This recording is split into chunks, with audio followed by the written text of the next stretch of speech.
يوسف خرج من ضلمة البير لنور القصر، وافتكرنا إن الرحلة خلصت والراحة جت، لكن الحقيقة إن الاختبار الحقيقي لسه بيبدأ. تخيلوا إن القصر اللي اتربى فيه هو نفسه اللي هيكون سبب دخوله السجن سنين طويلة ظلم. إزاي الحال هيتقلب كده؟ وإزاي السجين المنسي ده هيخرج بإذن الله عشان يبقى عزيز مصر ويحقق حلم الطفولة؟ تعالوا نكمل سوا حكاية الصبر والجبر في الجزء الثاني من أحسن القصص. مرت الأيام والسنين ويوسف كبر في القصر وبقى شاب قوي شديد الجمال، وربنا اداله هيبة ونور في وشه مفيش حد يقدر يقاومه. وهنا بدأت المحنة الكبيرة، أصعب من محنة البير. زوجة العزيز اللي كانت بتشوفه كل يوم الشيطان دخل قلبها وما قدرتش تمسك نفسها قدام جمال سيدنا يوسف. وفي يوم من الأيام استغلت إن القصر فاضي وأغلقت الأبواب كلها بالمفاتيح وقالت له هيت لك، يعني تعالى. موقف مرعب، شاب غريب في بلد غريب وسيدته هي اللي بتأمره، يعني لو رفض ممكن توديه في داهية. بس يوسف ده متربي في بيت أنبياء، قلبه مليان إيمان، رد عليها بكل قوة وثبات وقال معاذ الله، ده سيدي العزيز أكرمني وأحسن معاملتي وفتح لي بيته، إزاي أخونه؟ الظالمين عمرهم ما بيكسبوا أبداً. وجري يوسف ناحية الباب عشان يهرب، وهي جريت وراه عشان تمسكه، وراحت شد قميصه من ورا. القميص اتقطع، وفي اللحظة دي الباب اتفتح. مين اللي كان على الباب؟ العزيز جوزها. موقف يوقف القلب. الست عشان تداري على عملتها قلبت الترابيزة فوراً وبقت هي الضحية، وصرخت شفت الشاب اللي انت مكرمه؟ كان عايز يأذيني، ده لازم يتسجن أو يتعذب عذاب أليم.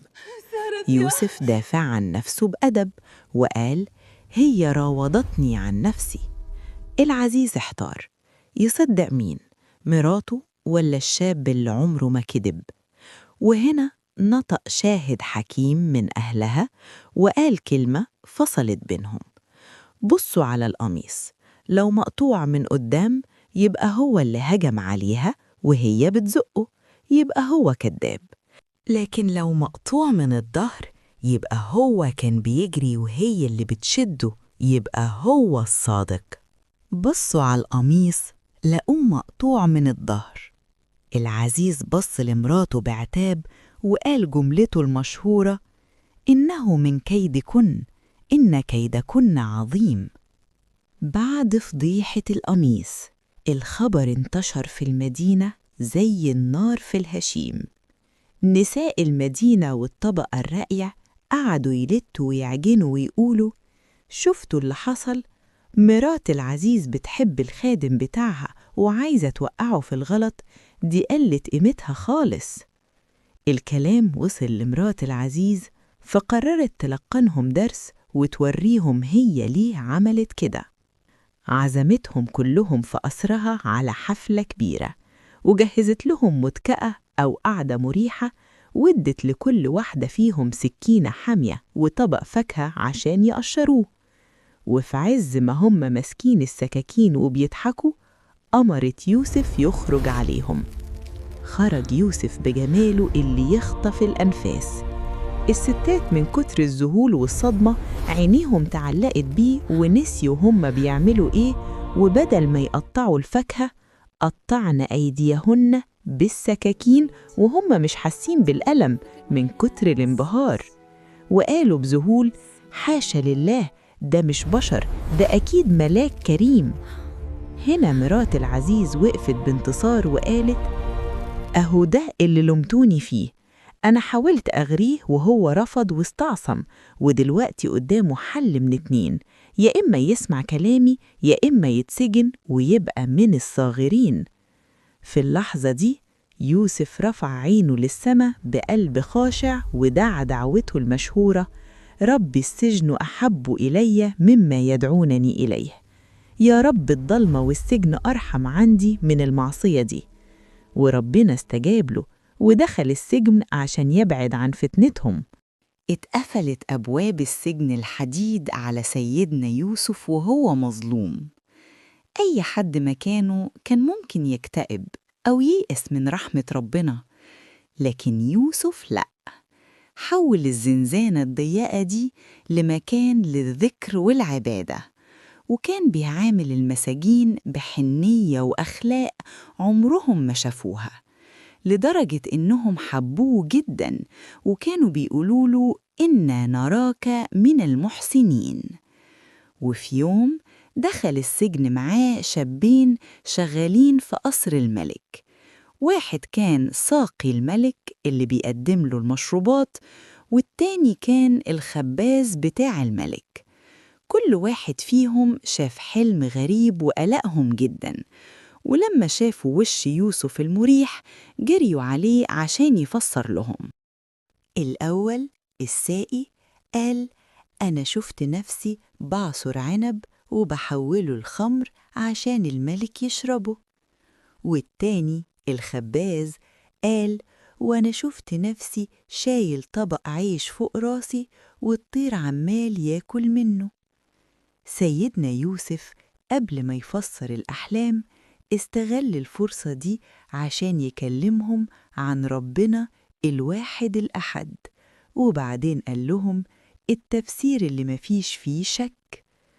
بص للأول وقال له: أبشر، أنت هتخرج من السجن وترجع لشغلك تاني وتسقي الملك. وبص للتاني بحزن وقال له: أما أنت فللأسف هتتعدم وتتصلب والطير هياكل من راسك. وفي الآخر قال جملة حاسمة: قضي الأمر الذي فيه تستفتيان، يعني ده اللي هيحصل ومفيش مفر. سيدنا يوسف قبل ما الشاب اللي هينجو يخرج همس في ودنه بطلب بسيط جدا، قال له: أمانة عليك لما ترجع القصر وتشوف الملك فكروا بيا وقول له إن في مظلوم في السجن اسمه يوسف. الشاب خرج ومجي فعلا زي ما يوسف قال، بس الشيطان لعب لعبته السخيفة. أنسى الشاب إنه يذكر يوسف عند الملك، انشغل في الدنيا والشغل ونسي الوعد، والنتيجة كانت صعبة قوي. سيدنا يوسف فضل منسف في السجن مش شهر ولا 2، ده فضل بضع سنين، يعني عدد سنين ما بين 3 ل9 سنين. تخيلوا الصبر، صبر على البير وصبر على العبودية وصبر على الفتنة، ودلوقتي صابر على السجن والنسيان. بس كل تأخيرة وفيها خيرة، لأن ربنا كان مأجل خروجه للحظة الحاسمة اللي هتغير تاريخ مصر كله. وفي ليلة من الليالي حصلت حاجة قلبت موازين مصر كلها. الملك قام من النوم مفزوع عرقان وشاف كابوس مرعب جدا ومحدش فاهم معناه. شاف 7 بقرات سمان، يعني تخان وبصحة كويسة، وفجأة طلع عليهم 7 بقرات عجاف، يعني ضعاف ومسلوخين، وراحوا واكلين البقر السمين كله. ومش بس كده، شاف كمان 7 سنابل قمح خضرة وجميلة، و7 سنابل تانية يابسة وميتة. الملك جمع كل السحرة والكهنة والمفسرين في مصر وقال لهم: يا أيها الملأ، أفتوني في رؤياي. الكل وقف محتار، محدش فاهم حاجة. قالوا له عشان يهربوا من الموقف: يا مولاي، دي أضغاث أحلام، مجرد كوابيس من الأكل التقيل ولا التفكير، وإحنا مش بنفسر الكوابيس دي. وهنا وفي اللحظة الحاسمة دي ساقي الملك اللي كان ناسي يوسف بقاله سنين الذاكرة رجعت له فجأة زي البرق. صرخ وقال: أنا أنبئكم بتأويله، ابعتوني فوراً للسجن. جري الساقي على السجن ودخل على يوسف بلهفة وقال له: يوسف أيها الصديق، أفتنا. وحكاله الحلم بتاع البقر والسنابل. تفتكروا سيدنا يوسف عمل إيه؟ هل قال له أنت جاي دلوقتي بعد ما نسيتني سنين؟ ولا قال له مش هفسر إلا لما تخرجوني الأول؟ أبداً، ده نبي كريم ابن كريم. يوسف فسر الحلم فوراً، ومش بس فسر، ده حط خطة اقتصادية لإنقاذ مصر كلها من الهلاك. قال لهم بكل ثقة: بصوا يا جماعة، انتوا هتزرعوا 7 سنين بجد واجتهاد، دي البقرات السمان، بس المحصول اللي هيطلع إياكم تاكلوه كله، لازم تخزنوه في سنبله عشان السوس ما ياكلوش، وسيبوا بس شوية صغيرين للأكل، عشان بعد ال7 سنين دول هيجي 7 سنين عجاف، جفاف ومجاعة شديدة جدا، هتاكل كل اللي خزنتوه، فلو ما عملتوش حسابكم الناس هتموت من الجوع. وفي الآخر بشرهم وقال: وبعد السنين الصعبة دي هيجي عام فيه يغاث الناس، السما هتمطر والخير هيرجع تاني ويعصروا العنب والزيتون. الساقي رجع للملك وحكاله التفسير والخطة. الملك ذهل، قال: مين العبقري اللي عرف يحل اللغز ده وينقذنا؟ ائتوني به، عشان يخرج يوسف من ظلمات السجن لنور القصر والحكم. تخيلوا بقى الموقف ده، الملك بعت الحراس يجروا على السجن ويقولوا ليوسف: مبروك، الملك عايزك حالاً، يلا اخرج. أي مسجون في الدنيا مكانه كان هيطير من الفرحة ويجري على باب السجن عشان يشم هوا الحرية، صح؟ بس يوسف الكريم ابن الكريم عمل حاجة غريبة جداً. قال للحراس: لأ، أنا مش خارج. ليه يا يوسف؟ دي فرصتك. يوسف كان بيفكر بذكاء وعزة نفس، هو مش عايز يخرج بعفو ملكي والناس تفضل فاكرة إنه كان متحرش أو خاين، هو عايز يخرج بريء وراسه مرفوعة قدام مصر كلها. قال للمرسال: ارجع للملك وخليه يحقق الأول في موضوع الستات اللي جرحوا إيديهم زمان، ويسألهم مين اللي كان غلطان. وفعلاً الملك جاب الستات وحقق معاهم، وهنا الحق ظهر زي الشمس.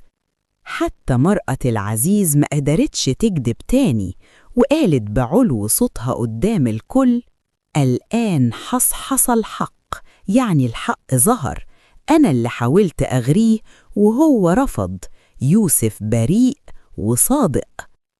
كده يوسف خرج من السجن مش بس حر، ده خرج نظيف وشريف في نظر كل الناس.